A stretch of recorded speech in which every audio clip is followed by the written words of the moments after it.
Howdy y'all! Welcome back to Spyro the Dragon and the Spyro Reignited trilogy. We're still doing post-commentary, and we only have this and one more episode before we're finished with that. So anyway, Anthony's here, as always. As always, or? As always in this series. As always for the one episode we've had so far. I mean, as always in this series, so I don't know. I always say as always, and it doesn't... I don't know, I've just gotten so used to saying as always, it's become a catchphrase, apparently. So apparently right here, I was trying to open that thing without having the key. I forgot that there was a key that I needed. Or you didn't think that we needed keys back then. Well, I mean, this is early game, so like, maybe I didn't know anything yet. Anyway, first dragon, Alban.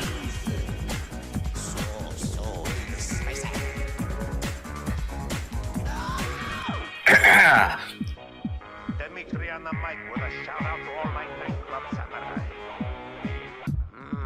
Smooth. Keep it smooth, baby. I swear the dragons are gonna be the biggest amount of editing I'm going to be doing for this part of the series. It's not that hard, you just gotta use the voice track, right? Well, I mean, yeah, but it's also not everyone does this thing exactly in the same order we do. So I'm gonna be cutting a lot of stuff. And there I got smashed. I think there's a place you can just download the voice clips from and not have to steal from people's videos. That's true. Though technically, is it really stealing if it's just a compilation of just the scenes of the dragons? A little bit, because you're stealing their footage of it. I should know, because I stole someone's footage of stuff once. Anyways. So, since we got this game basically finished, when do you suppose you might join me for Spyro 2? I promise I won't have us do this again. Whenever you invite me. Well, I mean, I'm literally free all the time unless otherwise stated the night before. So like, I need to know your schedule so I can be prepared. You need to ask me first because I literally just hit Darius.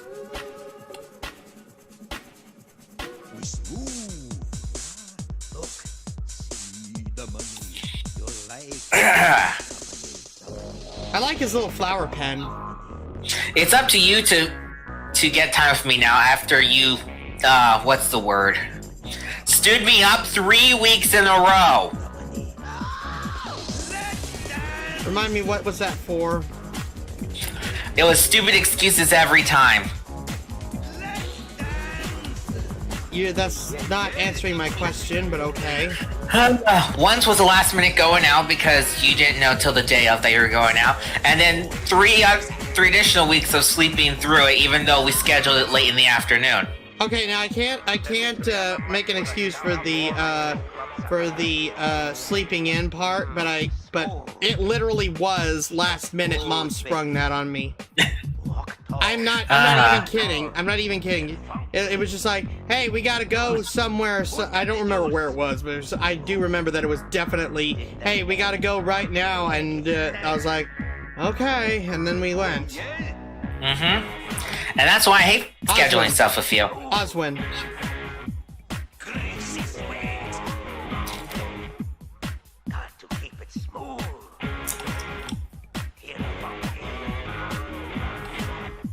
And just about everyone else on the internet.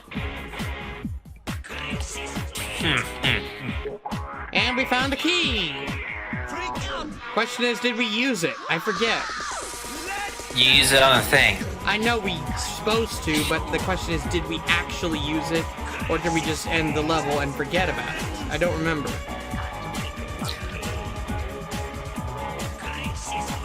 We definitely didn't forget about it, but if you actually went to use it, I don't know. Oh yeah, and don't we have this random thing happening every so often where I try and tell you to put the map up so we know where we're going? You insist it's not there, and then in the last episode I show that it does indeed exist. Yeah, that was kind of stupid of me. Oh, we did use the key. Fantastic. Anyway, I was still working off the knowledge of the original game that I had, so I guess I was like, okay, so it doesn't exist back then, so why would it exist now? Because progress has been made.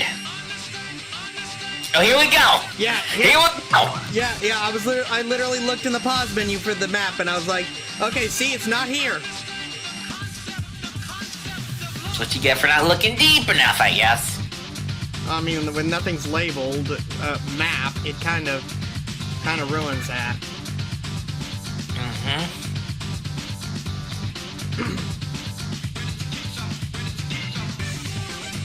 And we're leaving. Yep. Back to this, back to the Artisan Lands with this long-ass loading screen. Wow, that was so long. It was longer, it's longer going into the worlds than coming out of them, apparently. Oh, by the way, I found out a little bit interesting thing about the boundary breaks of this. All the worlds exist, all the worlds that are involved with the Artisan Lands and other lands, they exist in the same space, and you're just literally just transporting Spyro between the void. Well, that's interesting. So if you were to be able to break out of the bounds, I could go back to that previous area by flying through the void.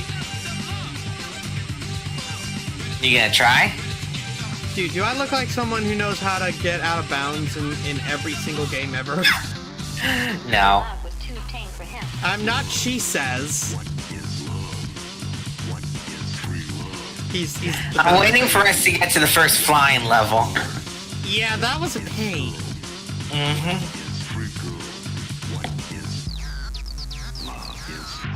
I'm just gonna be playing random soundtrack that has nothing to do with the game in the background while I'm watching. Oh god, I just remembered. The other games have flying levels too.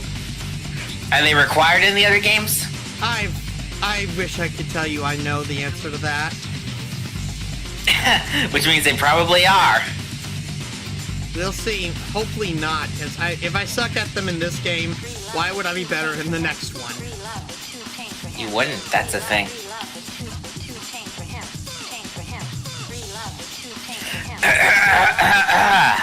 I feel like I'm so bad at doing flying levels that I would be one of the only people who would definitely fail Superman 64.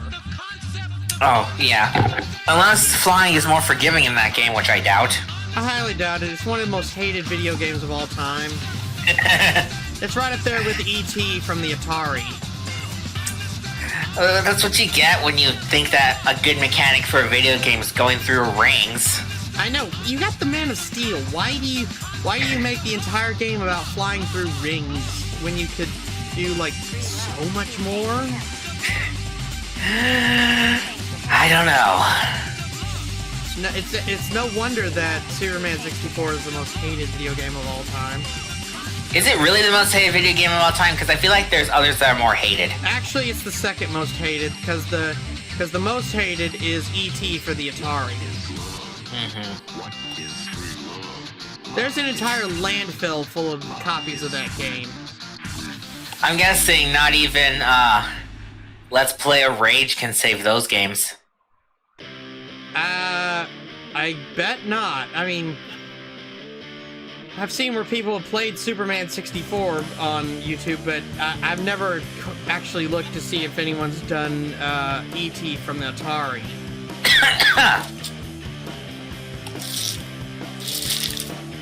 This is good. Oh, we finally made it up there and got the achievement Leaf on the Wind.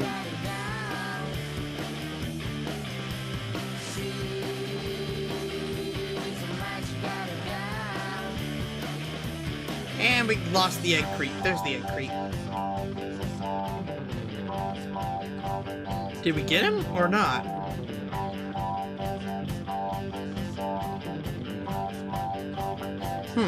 Anyway. So, what's another topic we can discuss while we're waiting for our past selves to catch up to Egg Creek? Egg Creek sucks. Well, yeah. And I got news for you. There's going to be a lot more of him in the third game. Yay! Not.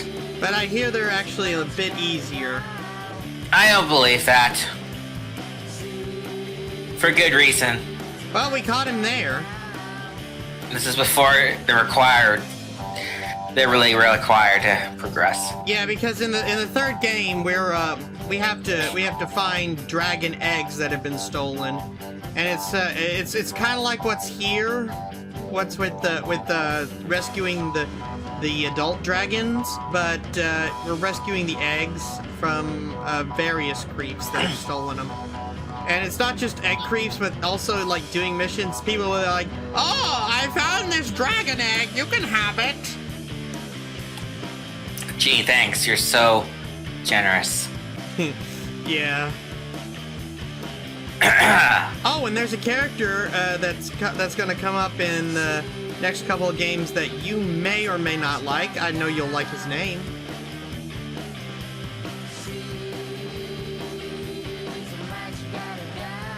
You gonna share with the class? Yes, I was just building suspense. His name is Hunter. Okay. Oh, No, rescue it's Thor.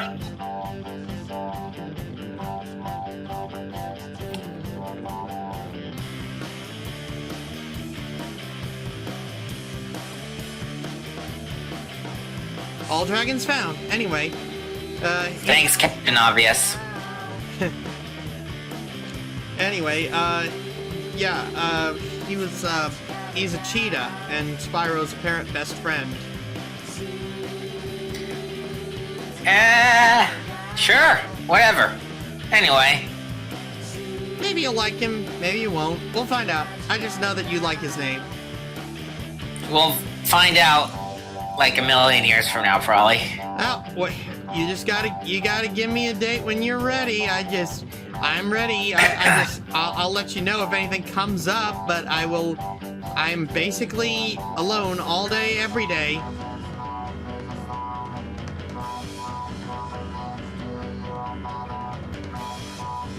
Heck, if you weren't about to, oh yeah, we tried to open this unopenable door. Anyway, if you weren't about to like be going back home for the holidays, I'd say, hey, we could do it after we're done with re-recording these.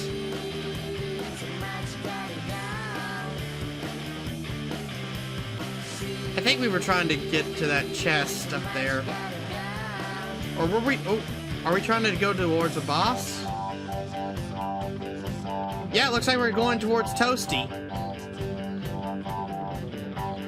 You know, out of all of the bosses in this game, why were all of them, like, majorly easy, and then you get to Nasty Nork, and he's the hardest possible? Like, what is that curve? Anthony? Oh, great. Did I lose Anthony? Anthony?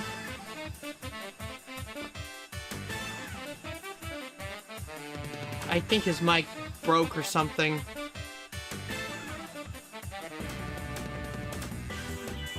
Well, I guess it's just me for right now until... And now he's I heard him do the restart of... Hello, are you there?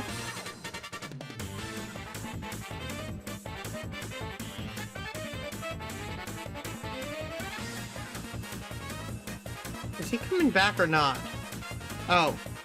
Okay, he says his connection just dropped out. So it's just gonna be me for the rest of this one. So anyway,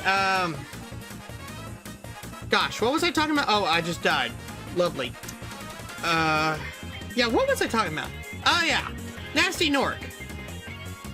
Like, seriously, what is this curve? I mean, we get easy-ass battles like this. Like, I know I just died, but hear me out. The main bosses of these areas are, like, super freaking easy. And then we get to Nasty Nork, and they ramp up the difficulty by 11. Like, what is that? What is that? I know, spoilers, whatever. But, like, seriously, though. It makes me unnervingly angry. I suppose getting to this first boss is the hard part. Anthony, at this point, had told me to just run it, just gun it through there, and I was saying how it wouldn't work. And color me surprised, I think it actually did, though. Minus getting stomped.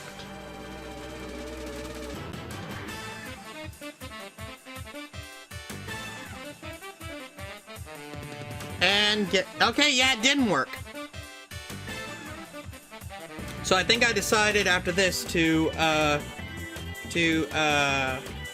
just try and destroy all the shepherds? Because the shepherds are the one commanding the dogs.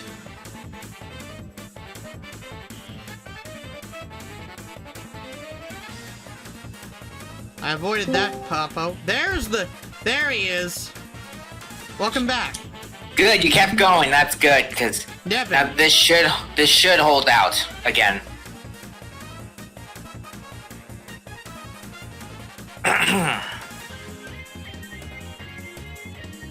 By the way, Nevin. Yeah, I said Nevin. I didn't hear it. All dragons found. Anyway, how long it took to get back online? Jeez. Yeah, well, I mean, there was only one dragon in this area. I had to go through. I had to go through all of Toasty's minions repeatedly because I kept dying to them like that. Mm-hmm. Yeah, you did a lot here. Yeah, between all of the bosses in this game, I think the only two that I had real trouble with were Toasty and Nasty Nork. Spoiler alert.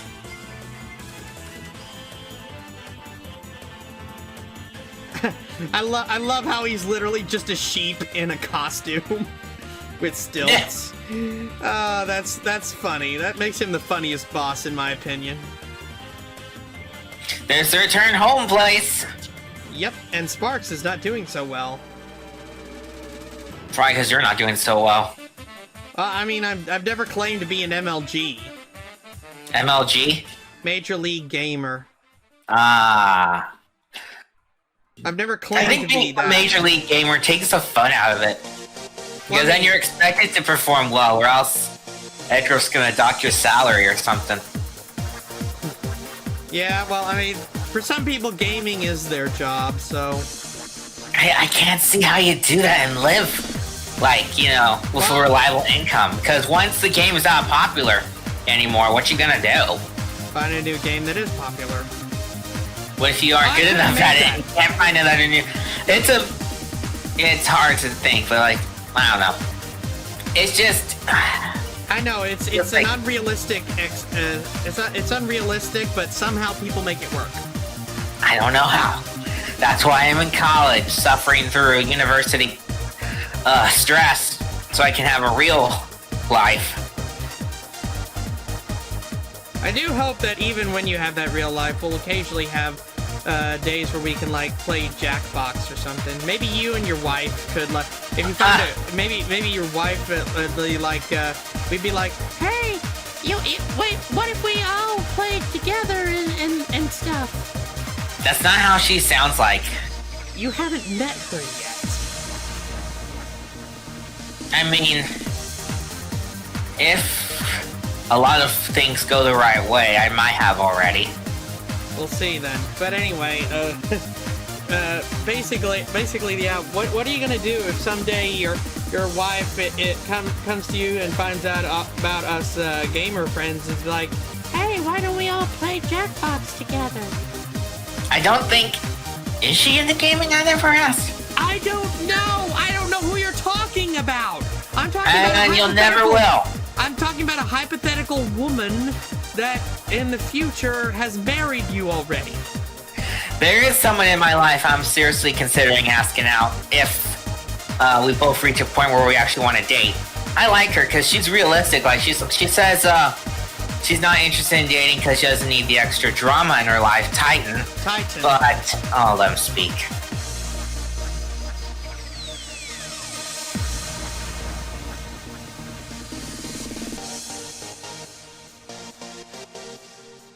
Anyways, We both say that we're not interested in dating because, you know, we don't want the drama of a relationship. So it's like, I like that. We're both on the same page about that kind of situation in college. Well, I mean, my parents never dated. They just like they met. They met at their. Well, they first met at high school. My father was the teacher, and he had a degree in teaching. And my mom wanted to get into his class, but women weren't allowed to take agriculture back then. And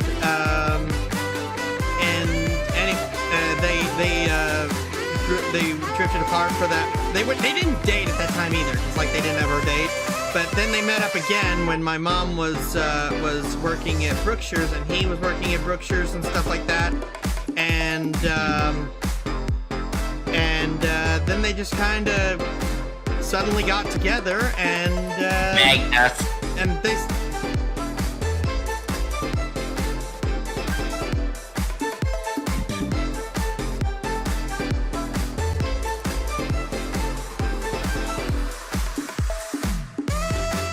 Yeah, so like they say that the only time they ever really dated was when they were taking classes to get married. Anyways, yeah. I also remember what Magnus reminded me. You didn't really like how Sparks gets his health back. You were telling me how you didn't like that he has to eat butterflies in order to. I don't. Can't change. There's also one other thing you conveniently forgot that I'm not about to bring up. Oh Lord, I'm scared to wonder what that is. You'll find out when you edit, actually. I doth wonder. Anyway, I believe that's the end of the episode, so thank y'all for watching this episode of Spyro the Dragon and the Spyro Reignited Trilogy. If you liked it, leave me a like. If you're new around and subscribe, go check out Anthony's channel, and we'll see y'all next time. Look at that count.